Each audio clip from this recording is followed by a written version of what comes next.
ಪ್ರೇಯಸಿಯಿಂದ phone ಇಲ್ಲ, message ಇಲ್ಲ. ಮಂಗಳೂರಿನ ಯುವಕ ವಿದೇಶದಲ್ಲಿ ಆತ್ಮಹತ್ಯೆ. ಪುನೀತ್ ಪೂಜಾರಿ ಎಂಬ 32 ವರ್ಷದ ಯುವಕ ಸಾವನ್ನಪ್ಪಿದ್ದಾನೆ. ಪ್ರೇಯಸಿ ಕಡೆಯಿಂದ ಫೋನು ಇಲ್ಲ, ಮೆಸೇಜು ಇಲ್ಲ. ಯಾಕೆ ಮೆಸೇಜ್ ಬರ್ತಿಲ್ಲ, ಫೋನ್ ಬರ್ತಿಲ್ಲ ಅಂತ ಆತ ಖಿನ್ನತೆಗೊಳಗಾಗಿದ್ದ. ಪರಿಣಾಮ ಮಂಗಳೂರಿನ ಯುವಕ ಉದ್ಯೋಗ ಅರಸಿ ವಿದೇಶಕ್ಕೆ ಹೋದಾತ ಅಲ್ಲಿ ಆತ್ಮಹತ್ಯೆ ಮಾಡಿಕೊಂಡಿದ್ದಾನೆ. ಪುನೀತ್ ಪೂಜಾರಿ ಎಂಬ 32 ವರ್ಷದ ಯುವಕ ಮೃತಪಟ್ಟಂತಹ ದುರ್ದೈವಿ. ಮಂಗಳೂರಿನ ಪುನೀತ್ ಕೆಲಸದ ನಿಮಿತ್ತ ಒಮನ್ನಲ್ಲಿ ವಾಸವಾಗಿದ್ದ. ಒಮನ್ ದೇಶದಲ್ಲಿ ಲಿಫ್ಟ್ ಕಂಪನಿಯಲ್ಲಿ ಕೆಲಸ ಮಾಡಿಕೊಂಡಿದ್ದ. ಕಳೆದ 1.5 ತಿಂಗಳ ಹಿಂದೆಷ್ಟೇ ಊರಿಗೆ ಬಂದಿದ್ದ ಪುನೀತ್. ಆದರೆ ಊರಿಗೆ ಬಂದಾತ ತನ್ನ ಪ್ರೇಯಸಿಗೆ ಫೋನ್ ಮಾಡಿದ್ದಾನೆ, ಆದರೆ ಆ ಕಡೆಯಿಂದ ನೋ ರೆಸ್ಪಾನ್ಸ್. ಹಾಗಾಗಿ ಮನನೊಂದು ಆತ್ಮಹತ್ಯೆ ಮಾಡ್ಕೊಂಡಿದ್ದಾನೆ. ಫೋನ್ ಕರೆ ಸಂದೇಶಗಳಿಗೆ ಯುವತಿ ರಿಯಾಕ್ಟ್ ಮಾಡಿಲ್ಲ. ಕಳೆದ 4 ವರ್ಷಗಳಿಂದ ಯುವತಿಯ ಜೊತೆ ಪ್ರೇಮದಲ್ಲಿದ್ದ. ಇಬ್ಬರು ಪ್ರೀತಿಸ್ತಾ ಇದ್ರು. ಜಾಲತಾಣಗಳಲ್ಲಿ ಯುವತಿಯ ಜೊತೆಗಿನ ಫೋಟೋ ಕೂಡ ಶೇರ್ ಮಾಡಲಾಗಿದೆ. ಮಗನ ಸಾವಿನ ಸುದ್ದಿ ಕೇಳಿ ಇದೀಗ ಪೋಷಕರು ಕಣ್ಣೀರು ಹಾಕಿದ್ದಾರೆ.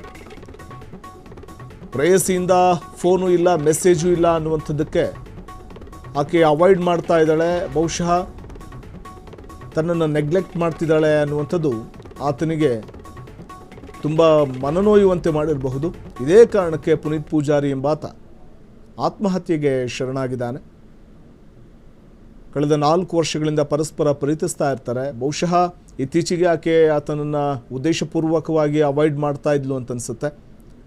ಈ ಕಡೆಯಿಂದ ಎಷ್ಟೇ ಫೋನ್ ಮಾಡಿದ್ರು, ಮೆಸೇಜ್ ಮಾಡಿದ್ರು ಆ ಕಡೆಯಿಂದ ಯಾವುದೇ ರಿಪ್ಲೈ ಬರದೇ ಇದ್ದಾಗ ಆತನಿಗೆ ಏನಾಗಿರಬಹುದು, ಅಥವಾ ಅವಳೇ ಬಿಟ್ಟು ಹಾಕ್ಬಿಟ್ಲೇನೋ ನನ್ನನ್ನು ಅನ್ನುವಂಥ ರೀತಿಯಲ್ಲಿ ಆತ ಖಿನ್ನತೆಗೆ ಒಳಗಾಗಿದ್ದ ಅನ್ನುವಂಥ ಮಾಹಿತಿ ಇದೆ. ಒಮನ್ ದೇಶದಲ್ಲಿದ್ದ ಆತ ಅಲ್ಲಿ ಲಿಫ್ಟ್ ಕಂಪ್ನಿಯಲ್ಲಿ ಕೆಲಸ ಮಾಡ್ತಿದ್ದ. ಕಳೆದ 1.5 ತಿಂಗಳ ಹಿಂದೆ ಅಷ್ಟೇ ಊರಿಗೆ ಬಂದಿದ್ದ. ಆದರೆ ತಾನು ಪ್ರೀತಿಸೋ ಹುಡುಗಿ ತನಗೆ ಸಿಗಲಿಲ್ಲ ಅನ್ನುವಂಥದ್ದು, ಅವಳನ್ನು ಭೇಟಿ ಮಾಡಲಿಕ್ಕಾಗಲ್ಲ, ಫೋನ್ ಮಾಡಿದ್ರೆ ಫೋನ್ ರಿಸೀವ್ ಮಾಡ್ತಿಲ್ಲ, ಮೆಸೇಜ್ ಮಾಡಿದ್ರೆ ಅದಕ್ಕೂ ರಿಪ್ಲೈ ಮಾಡ್ತಿಲ್ಲ ಅಂತಂದಾಗ ಅದು ಬಹುಶಃ ಆತನನ್ನು ತೀವ್ರ ಬಾಧಿಸಿರಬಹುದು ಅಥವಾ ತೀವ್ರ ಖಿನ್ನತೆ ಒಳಗಾಗುವಂತೆ ಮಾಡಿರುತ್ತೆ. ಇದೇ ಕಾರಣಕ್ಕೆ ಆತ್ಮಹತ್ಯೆಯಂತಹ ನಿರ್ಧಾರಕ್ಕೆ ಬಂದಿದ್ದಾನೆ. ಮತ್ತೊಂದು ಕಡೆ ಮಗನ ಸಾವಿನ ಸುದ್ದಿ ಕೇಳಿ ಪೋಷಕರು ಕಣ್ಣೀರು ಹಾಕಿದ್ದಾರೆ.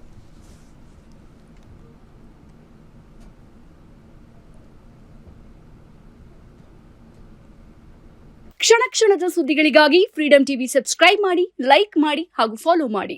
ಹೊಸ ಸುದ್ದಿಗಳ ನೋಟಿಫಿಕೇಶನ್ಗಾಗಿ ಬೆಲ್ ಐಕಾನ್ ಮೇಲೆ ಕ್ಲಿಕ್ ಮಾಡಿ.